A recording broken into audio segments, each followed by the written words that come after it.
Chopin's Nocturne in C-sharp minor is an incredibly beautiful piece. I'm going to show you today how to make it absolutely breathtaking by focusing on some important details.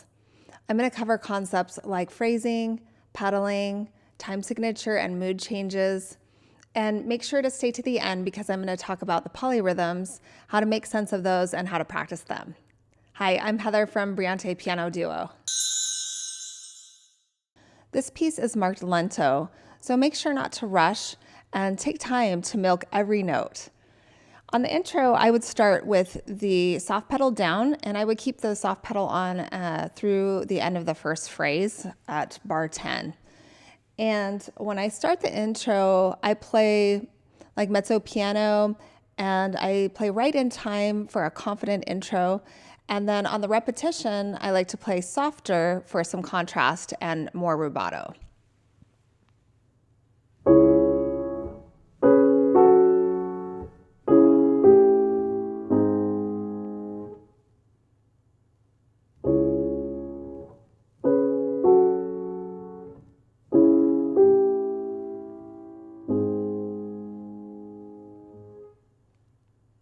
Make sure to voice the top notes of the chords, and I would definitely come off the pedal for the rests.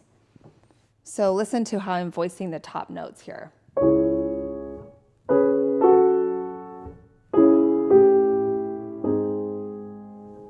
And then my pedal, I'm on and off, on, change, off, on, change, change, and off.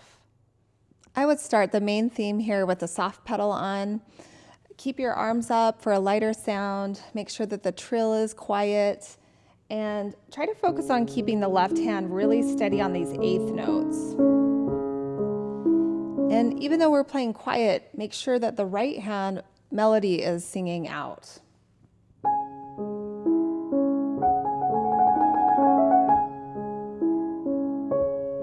So my left hand is really quiet.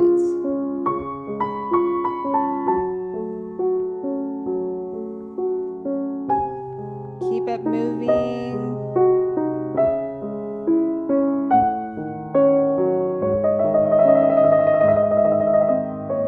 To there. And now here's the phrase ending and beginning. And this is a good place to come off the soft pedal. You'll see some markings con forza, you'll see some fortissimos and some accents. So you want to come off the soft pedal and play big and expressive here.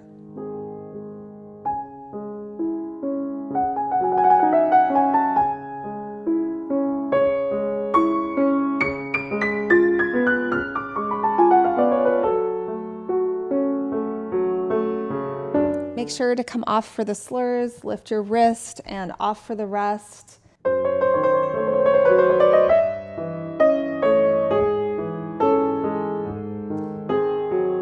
So coming off will help you to accent that next note. Here's a common polyrhythm. We have triplets in the right hand against eighth notes in the left hand.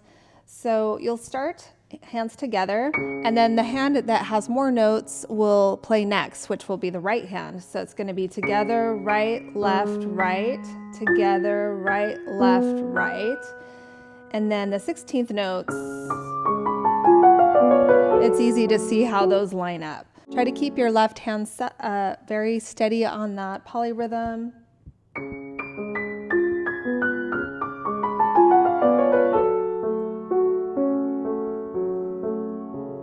If you're getting some value out of this video, make sure to give it a thumbs up and consider subscribing if you'd like to see more piano lessons like this one. There's a mood change in this part of the piece.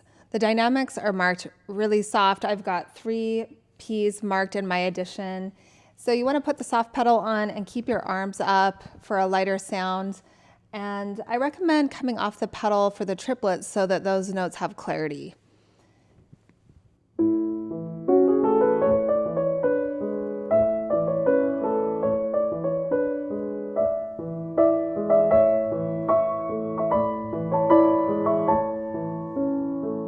Here, I like to come off the soft pedal and aim for a richer tone.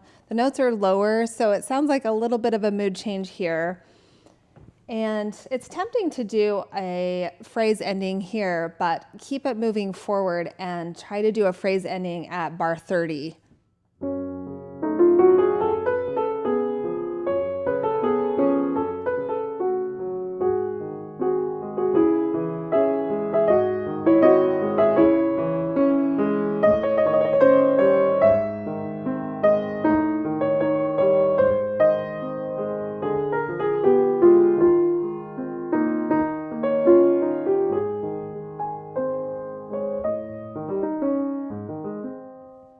There's a time signature change here and definitely a mood change.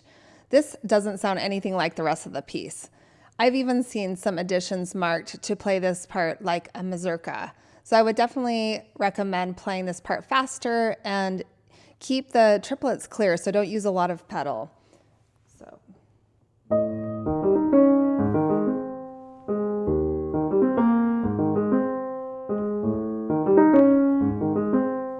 Try practicing with the metronome for this rhythm here.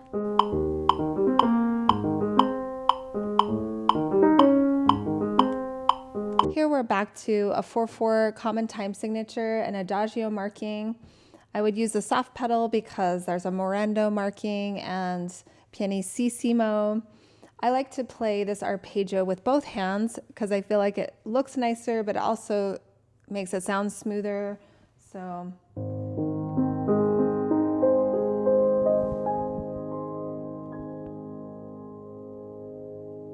And hold that note for a while to transition back into the main theme. And I would come off the soft pedal here when you transition back into the main theme, because we're going to play the biggest part of the piece here, the most expressive part, the loudest part. You've got some fortissimos, some con forza, there's an appassionato. So definitely come off the soft pedal here so that you can play big enough and dramatic enough.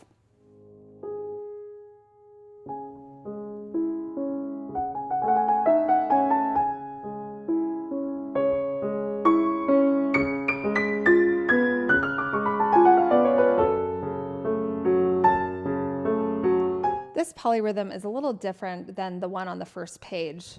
So we go together, right, left, right, then together, together, and then the 16th notes line up easily with the left-hand 8th notes.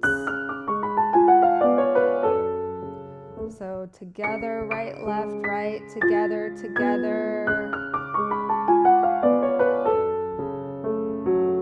This polyrhythm is a little more difficult. So you have 6 8th notes in the right hand against 4 in the left hand, but you can break that polyrhythm up, that first one, into 2 groups like this. Together, right, left, right, together, right, left, right. Then here you have 5 16th notes against 2 8th notes in the left hand, and two of those. And I like to obviously start the polyrhythm together, and then I play the left hand D sharp after the 3rd note in the right hand. Make sure your left hand is staying steady. That's the most important thing, that these 8th notes are staying steady. And just start slow, and eventually you'll be able to smooth it out.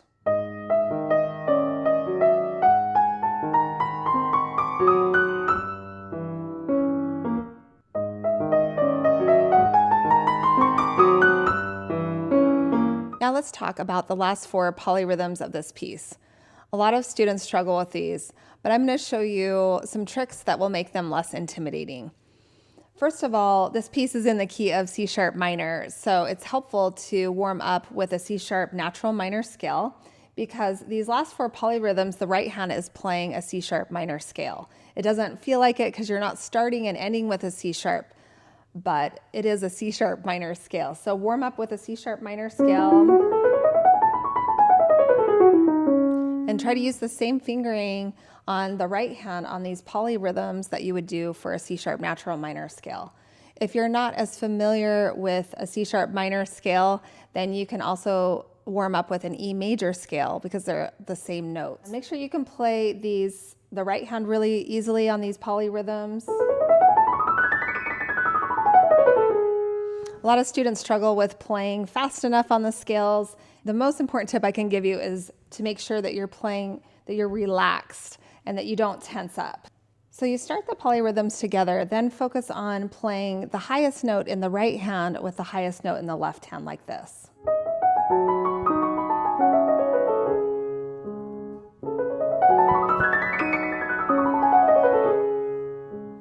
Remember to keep the left hand really steady on these eighth notes, on the polyrhythms. And if you're struggling with that when you're playing hands together, you can try using the metronome to keep your left hand steady. So I've got mine at 69 here, and every left hand note will get a beat.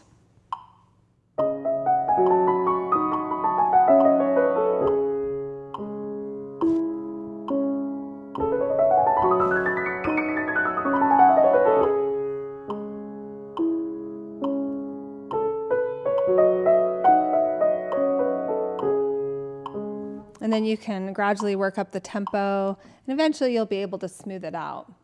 The most common struggle that I see with this last section of the piece is students struggling to play the right hand scales fast enough. So make sure that you're playing this piece truly lento and slow enough so that the scales are manageable. But there's also another trick that you can try, and that would be to do a retard at bar 55 at the phrase ending, and then you can play this last section polyrhythms just a tiny bit slower, not too noticeable. So let me demonstrate.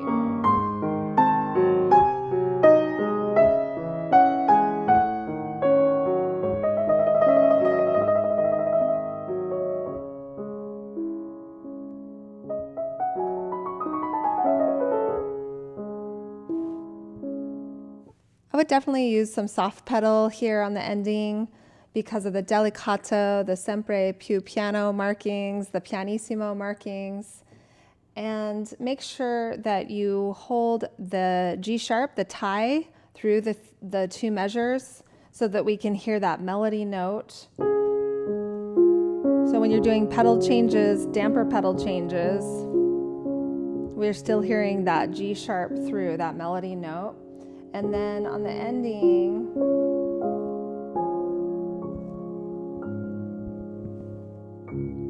hold this note for a while, hold your fingers on the keys, and don't move for a while. And then slowly lift your wrists, and then your foot should slowly come off so that the sound naturally fades. I hope you'll click here and watch my full performance of this piece so you can see how I've implemented all the ideas that I've shared with you today.